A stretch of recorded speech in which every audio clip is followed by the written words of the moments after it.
हैं कि वो कॉन्ट्रैक्ट क्या होता है जो लोग आपस में करते हैं। अब कॉन्ट्रैक्ट क्या है, ये कॉन्ट्रैक्ट की एग्जैक्ट वर्डिंग है। थॉमस हॉब्स लिखते हैं कि जब लोग आपस में कॉन्ट्रैक्ट करते हैं कि उन्होंने स्टेट ऑफ नेचर से निकल के सिविल सोसाइटी में आना है, तो वो क्या कहते हैं, I authorize and give up my right of governing my self. चूँकि स्टेट ऑफ नेचर में सारे इक्वल होते हैं, तो इंसान क्या कह रहा है कि आई अथोराइज, मैं ये अथोराइज़ करता हूँ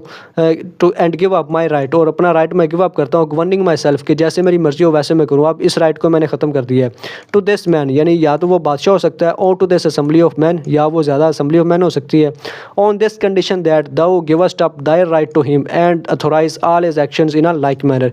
कि मैं इस वजह से अपना राइट उसको दे रहा हूँ कि अगर आप भी इसको करें, यानी फ़र्ज़ करें मैं और आप आपस में कॉन्ट्रैक्ट कर रहे हैं कि मैं अपना राइट अपने आप को गवर्न करने का इस बादशाह को या इस असेंबली ऑफ मैन को दे रहा हूँ, इस कंडीशन पे कि आप अपना जो राइट है गवर्न करने का इसी बंदे को देंगे। इसी तरह सारे लोग आपस में कॉन्ट्रैक्ट करेंगे कि हम अपना अपना जो राइट है